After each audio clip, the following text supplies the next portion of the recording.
Okay,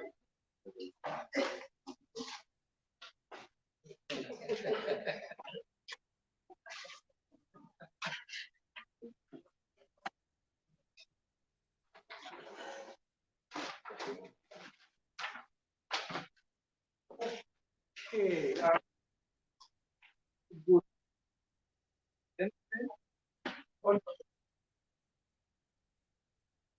Colleagues from the World APRA, from the Ministry of Health, other partners here in the audience, ladies and gentlemen, welcome to brief press activity, which is really part of the commemoration of the Global Antimicrobial Week. This activity, Honorable Minister, is one that is commemorated globally, basically to remind ourselves that we steward the medicines that we use in treatment of various illnesses. The week between 18th and 24th of November is assigned to be the Global Antimicrobial Resistance Commemoration Week. Now, that technical jargon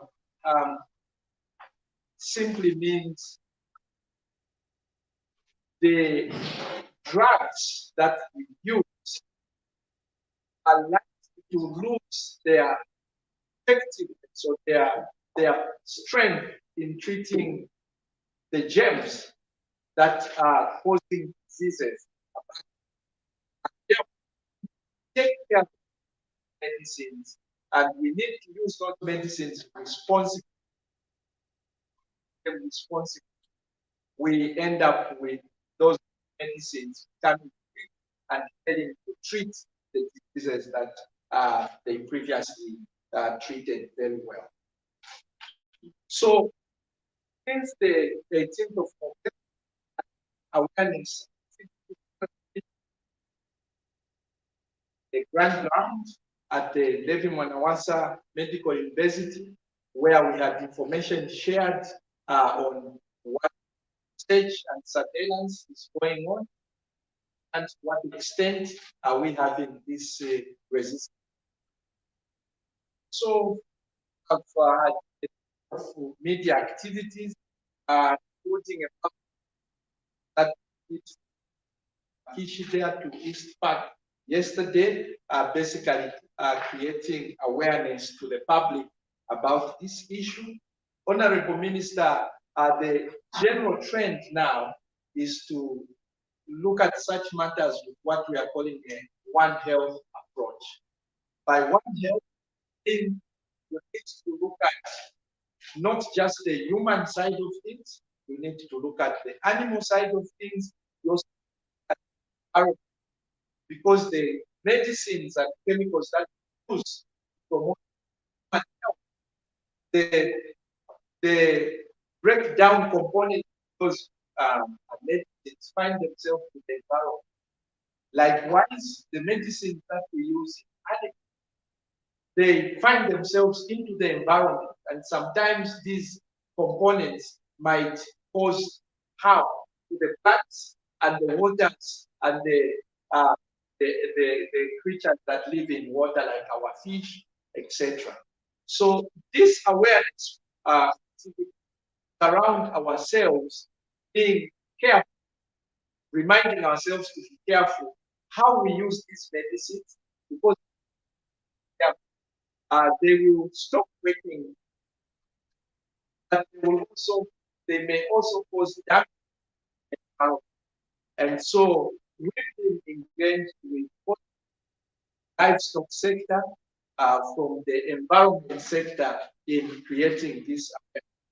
Today, Honorable Minister, we are asking you to make a statement to the public and basically let them know this is an activity, and to your ministry, this is very important, and as Zambia will not remain behind.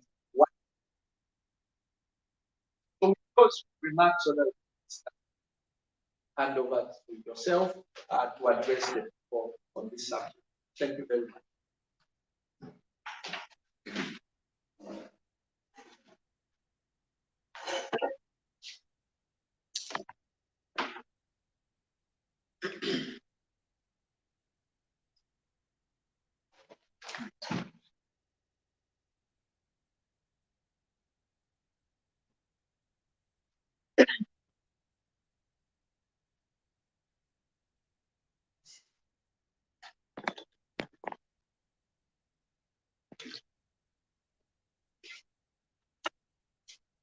Members of the press, countrymen and women, good morning everyone, and welcome to today's press briefing. The World Antimicrobial Awareness Week is being commemorated from the 18th to the 24th of November 2022 under the theme Preventing Antimicrobial Resistance Together. Zambia has therefore joined the rest of the world in commemorating this year's World Antimicrobial Awareness Week. Ladies and gentlemen, the excessive and inappropriate use of medicines used to fight various germs together with poor infection control practices have progressively turned drug resistance into a massive threat for humankind. Indeed, drug resistance has become a global challenge and a major public health threat affecting human and animal health as well as the environment. This drug resistance develops when germs cease to respond to medicines which ideally are used to treat such diseases.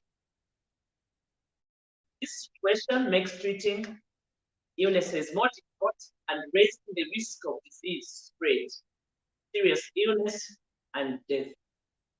Therefore, this resistance degrades our ability to fight infections. This resistance threatens to take us back to a period when we had no drugs to treat germs. This resistance may lead to massive negative consequences for people's health and for the economy. This negative impact is not only in Zambia, but right across the world. Ladies and gentlemen, a recent report indicated that over 1 million deaths were died due to treatment failure raised by resistance to these medicines. Furthermore, approximately 5 million deaths were directly associated with specifically bacterial drug resistance. According to a study known as GRAM study, Sub-Saharan Africa bears the heaviest burden of resistant bacterial infections. It is estimated that 20% of the 1.27 million global deaths are due to resistant bacterial infections being recorded. If no action is taken, an estimated 10 million people die annually by the year 2050 as a result of this. It is therefore no surprise that resistance to these drugs threatens to reverse historic gains attained in the fight against many infectious diseases. By hindering successful treatment and leading to higher disease burden and prolonged hospital admissions. Ladies and gentlemen, Zambia has not been spared from this eminent health threat. There is low antibiotic effectiveness, and this poses a threat to effective infectious disease management. In Zambia, surveillance data shows that the most common germs show as high as 97% resistance some of the most reliable and broadly acting drugs. The data from both human and veterinary health have shown alarming rates of this drug resistance in different hospitals and in food-producing animals. The development and spread of this drug resistance is driven by several factors, such as the use and misuse of these drugs in veterinary and environmental sectors.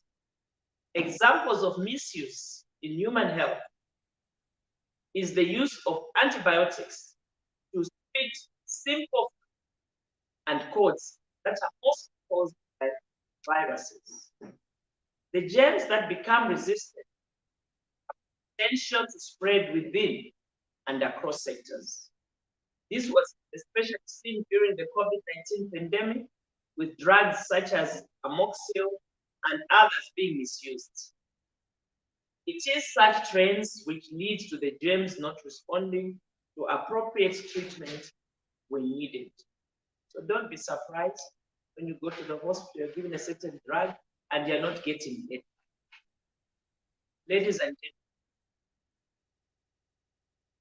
affected the global gross domestic product, GDP, and a decrease of US dollars 100 trillion is expected by 2050 if nothing is done to prevent the development and spread. This cost is estimated more than 50 times in low-middle income countries like Zambia, unfortunately. This is why this government, under the leadership of His Excellency, Mr. Hakainde Hichilema, and this Minister of Health will keep drug resistance high on its political agenda in the months and years to come. In doing so, we follow the One Health approach that is together across various sectors, in particular the veterinary aspects, the human health, environment, and indeed other fields. Ladies and gentlemen, in order to contribute to the achievement of the 2030 Agenda for Sustainable Development, a resolution to address this drug resistance through a coordinated multi-sectorial One Health approach was agreed upon at the WHO Assembly in 2015.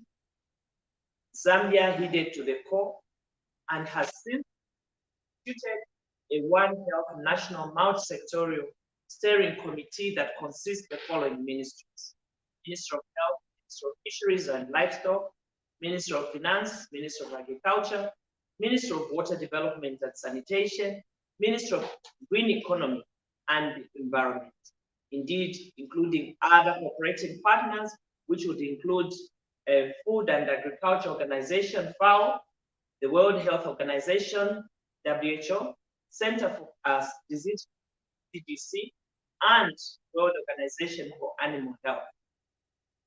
Our Public Health Security Agency, the ZNPHI, which is Zambia National Public Health Institute, serves as the secretariat to this. Ladies and gentlemen, you are all called upon to join the call to raise awareness on drug resistance, prevent the spread, and become part of the solution that will improve quality of life, contribute to better food security and safety, as well as to help to increase our life expectancy. Let us reinforce the One Health approach and make Zambia a best practice region on drug resistance. Let us give a stronger push to innovation and research for the development of new antibiotics, as well as rapid diagnostic tests, vaccines, and other alternatives to these drugs. Let us ensure that Zambia contributes actively to broader collective actions aimed at tackling drug resistance. This contribution should be at global level, together with our multilateral and bilateral international partners.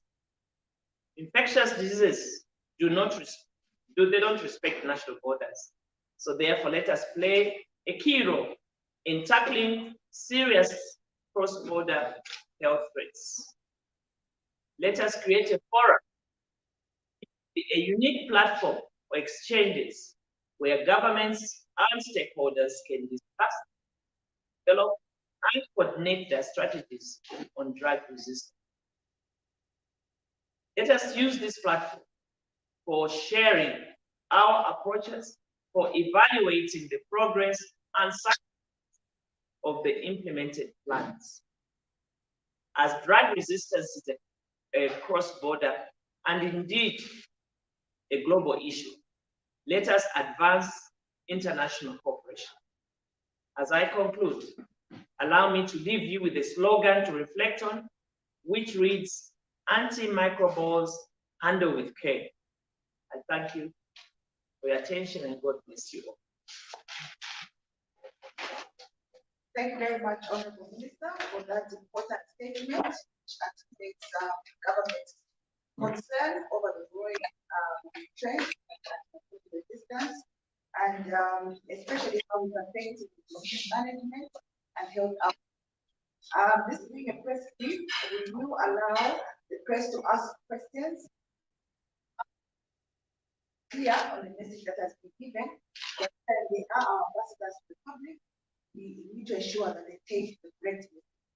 So we are open to ask questions, but please indicate your name as well as which institution you are representing. Please come to the front and ask questions.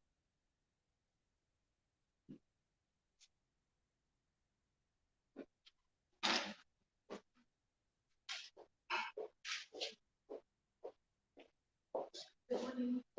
My name is I just want to find out, and we spoke about the topics and the systems and all that. But then again, I want to find out how many of these have that some resistance to the packet. If we can have numbers or maybe names of some of these medicines that have it. Thank you. Do we have another question? We can have another question that they are answered together.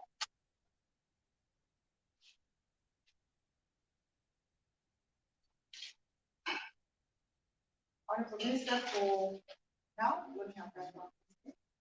I'll ask but I know, even just as an individual, that especially these antibiotics, I always knew that if I take the hope, I take penicillin or amoxicillin, I'll get better after 3 days. But nowadays, you take it, no change. And some people, even individuals on their own, they've come to know that this drug is no longer working for me. The question is why? And the answer is exactly in the beginning. But obviously, let the technicians speak. Thank you very much. Thank you for that question. So, in the background, what and drug resistance surveillance. I mean, we are trying to track the medicines that is, and then trying to understand that the patient is recovering according to the expectation. And so that is ongoing work that happens in the background continuously. And here in Zambia, we have surveillance programs that are tracking these activities. So before I talk about the situation, I just want to give a historical example. Those of you who have been there earlier in the 2000s, in the 90s, 80s, we used to use a drug called pills. And what happened over time, not recovering. And then we actually then concluded that actually to give chloroquine to a person was as good as giving them the disease has now become, and so the policy then followed for treatment of area, and then we have replacement drugs. So now you are talking about treating it with and other newer drugs. This is a classical example of what will happen instance surpasses the. Unfortunately, to answer that question, there's a little bit of technical jargon that we have to get into. Because for drugs to work effectively, they have to be given at the prescribed dosage. That means once you take it according to the prescription, you are having enough of that drug in the body to kill germs that you are. So if you don't take it according to the prescription, it means you're exposing the germs to low levels of that, which are not killing it, but giving it that functionality. That's how we end up. So we are tracking the spectrum of especially antibiotics that are used, and we have one for sentinels, centers that are tracking it. From the data that we have at the moment, I can tell you that we are seeing varying trends. And for example, a drug like Antimicrobial that we use very much to treat blood-borne E. coli infection. It used to be an extremely important and powerful drug. At the moment, our recommendation is actually that you cannot use it. And we are already beginning to see resistance to some of our very useful drugs, some of the common infections, to a problem that is not yet past the threshold of destroying. We're beginning to see 30% pathogens failing to respond to those germs. We are beginning to see some resistance to antibiotics which we use in the hospital, including your ciprofloxacin we use without thinking about it. And the message, Honorable, now is that we have to be very careful with this. And that's why we must make sure that prescriptions are appropriately given, and we have to follow that and frequency. And to the practicing colleagues, we are saying that the conventional training requires that before you prescribe, you have to take a sample, you compare in the and you have to confirm that the medicine you are prescribing, the germs you are targeting, assess that medicine. And these competencies are becoming more and more available, especially in our tertiary facilities, and this is what we are encouraging. Thank you very much. Maybe I can ask a question. The second, the communities. Yes, Honorable. Why is antibiotics are now being bought across the counter of the pharmacies? Because an antibiotic, unless you have a prescription.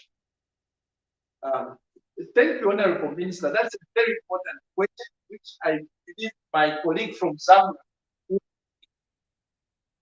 can actually restricts access to antibiotics.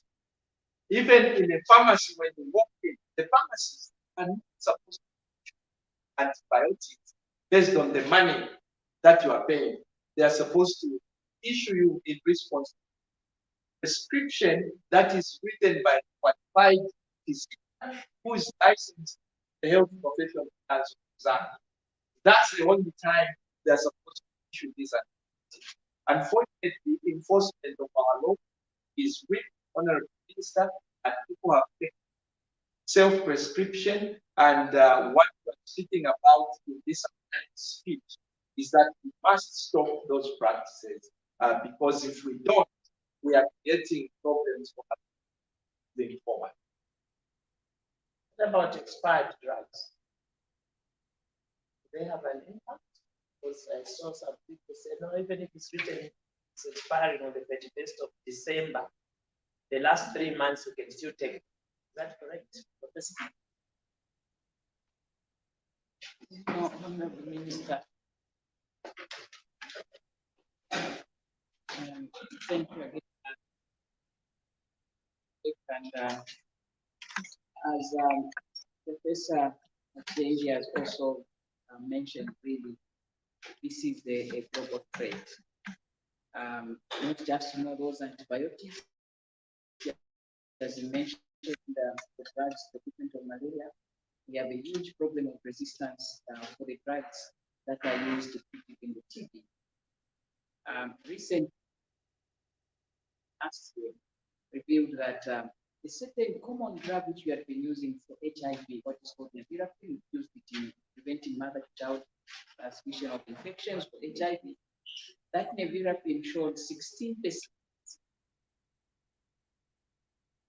And as a result, things have changed. So this resistance cuts across many have to really adhere to use right time, right dosing, medications to take with food, they have to be, and of course, there are certain circumstances that examiner may indicate when a lifespan or the ability of the drug to work may be relooked at, but that has to be again tested in the lab. They need to have that authority from the regulatory bodies for them to inform us if that drug can be used for a certain that if something has expired, we can just say within 3 months that can be used. That can also lead to drug resistance because some components of that drug will still be available in blood and it will lead to that gel developing resistance. It will changes to it children that are produced by these germs. As a result, when some thank you, Honorable. Even my last question, why is it that when we get into the hospital and we are only given a Panadol, but we feel that we are ill, but we find that say, they've only given me a Panadol. They've not given me any other drugs, and patients begin to feel they're not being treated effectively. What would you say to that? Honorable Minister, that is a common complaint which we get from the public. When I have someone who is unwell, we look at what may be causing that problem. If someone has flu-like symptoms, they may not need that germ, which is called a bacteria. So I cannot give a common cold, which is caused by these common viruses. They give me just Panadol to relieve the pain. Most of these viruses, the problems which they do cause are self-limiting, and we just with treating the one appropriately well. You don't need to use these antibiotics for treatment because that is I want drug resistance. So you're saying that if somebody gets used to taking a drug which they're not supposed to take, it can cause resistance to the drug. Exactly. But example, why then do you allow a number of these drugs to be sold? The number of drugs even in the markets, in the shops that are being sold, taking those drugs, they are harmful to the human body. Why do we allow that? And why during COVID, I heard of the public taking a drug that is being administered? Yes, there was a drug which is being administered to animals. Your COVID will finish. And there was nothing that was done by you as Zambia or basically Ministry of Health to protect the people. Thank you, Honorable Minister. Just to add a voice to some of the sentiments that are aired around the issue of antibiotics. Indeed, by law, other similar medications are supposed to be sold in prescription in accordance with the Medicines and Allied Substances Act. Sale of medicine, which is supposed to be prescription medicine, without a prescription is an offense. It's a matter that is dealt with in the courts of law. So that's the only recourse that is there.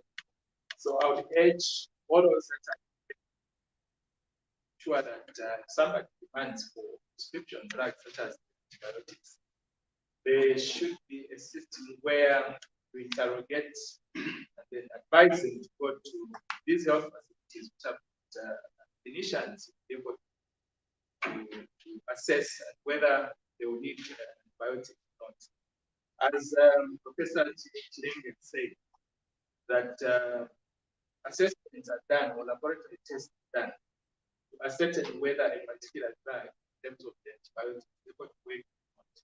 So they will have a range of antibiotics targeting that particular condition in terms of the pathogen or the germs. Then they'll select the one that is actually effective in that regard.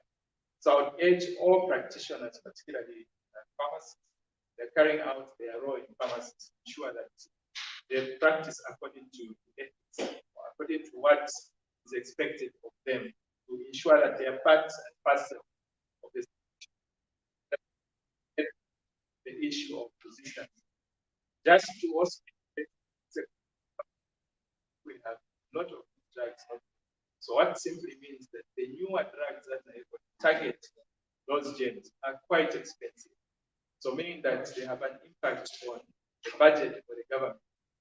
Speaking to expired medicine, it's only the manufacturer that is able to assign expiry dates to medicine. So once a drug is expired, it's not encouraged to have those medicines that are expired taken. You will lead to a situation that we are talking about in terms of resistance to those medications by the genes that are in someone's body. So it's not encouraged, even if there's a saying to say even after 4 months, may wait, but you're not guaranteed that that drug will be safe for you to take even after that point. Of resistance. Honorable Minister, coming to the issue of ivermectin, there have been no studies. Studies would have been there, done even at the level of WHO, where they allowed certain studies to go, or even here in Zambia, we had received application for clinical trials. Because ivermectin essentially, it's a drug that has been registered basically for treatment in animals other than humans. In some cases, of course, you might find being used not for COVID, but studies targeted at ensuring that the COVID virus is sort of targeted have not shown any sufficient outcomes in terms of them being effective in that regard. So as ZAMRA, we had made some statements regarding the use, in fact, cautioning members of the public that this drug is not suitable for use in conditions that were seeking out. And taking medicine and leads to various aspects. For instance, it can be life-threatening if you take these medicines in combination with other drugs that are not even including food, certain foods that we interact with these drugs, including what we call drug-body interaction, may cause a problem in case you have other conditions.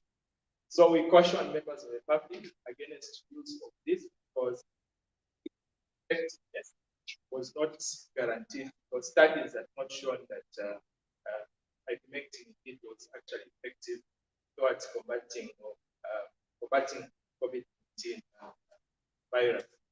So Honorable Minister, that's what I'm saying. The WHO, what are you doing to help member states to ensure that this global concern is kept? Thank you so much, Honorable Minister. First of all, WHO works with member states and has developed what we call a global action plan. And in that global action plan, they or WHO working with the member states, including Zambia, has laid out specific strategies which are felt will contribute to ensure that this is reduced. And from the evidence, it has been laid out that our focus is what we are doing now to create awareness, because a number of challenges that because of this resistance could be misused, could be or is related to human behavior. So, and that's why among the 5 or 6 strategies which WHO has laid, one of them, which has been found to be very helpful, is what we are doing now in terms of advocacy, explaining very clearly so that there is a good knowledge base. And also, WHO tries to work with member states, make sure that is strengthened, because as we heard from the professor and other panel, it's been indicated that for the medicines to work well, for these antibiotics to work well, it is very important that those germs move on. And that's why the WHO works in that line. And the line that has been taken is to build capacity so that the workers, the health workers are able to accurately identify using methods of culture and other methodologies which are there. There are also what called stewardship, which is basically ensuring that those people are charged with this. They know exactly what needs to be done. There are trainings which are lined up. As a matter of fact, Honorable Minister, in the upcoming weeks, there will be resource which will be going to the Zambia National Public Health to ensure that these trainings are conducted for the health workers.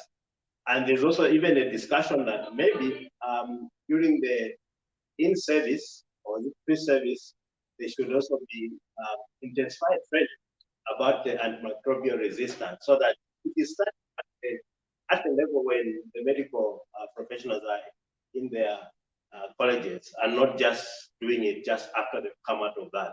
So WHO is encouraging among those. But all these strategies, for them to work well, Honorable Minister, is to make sure that they are properly understood even by our communities.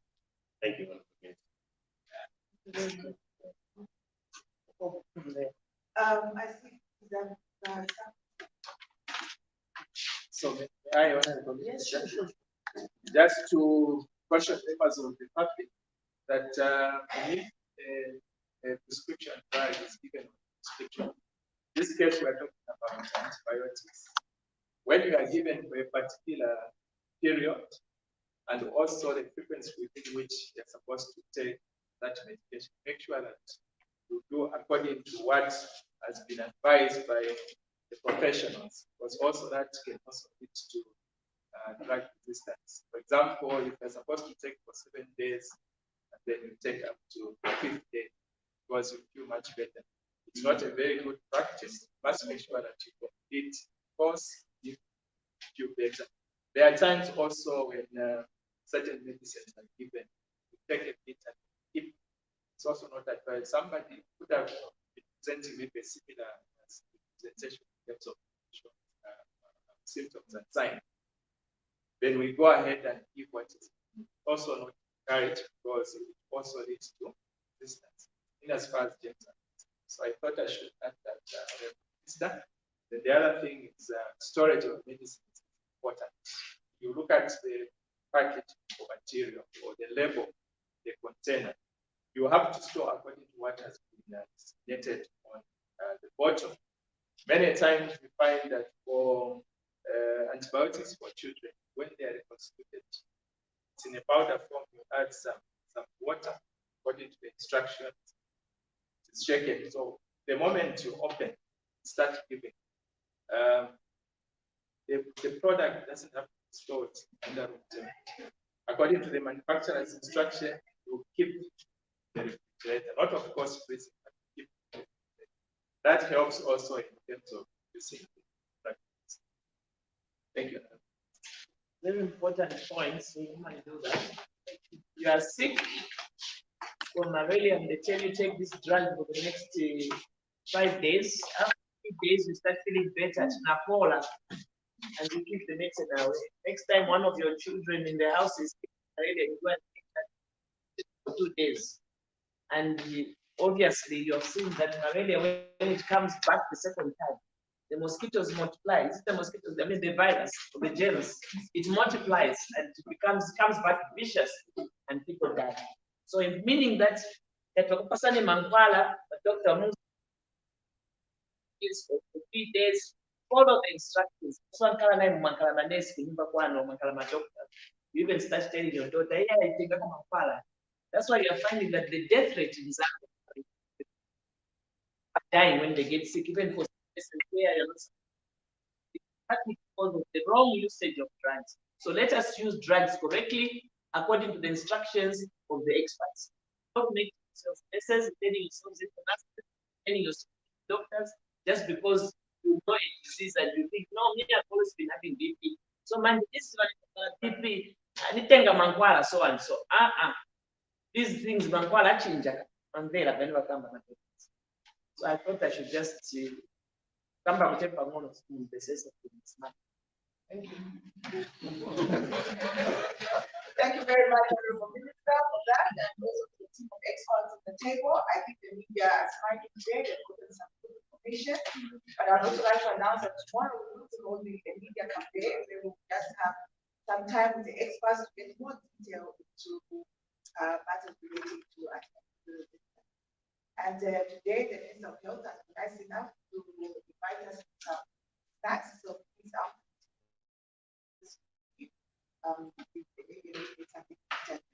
thank you very much. Thank you.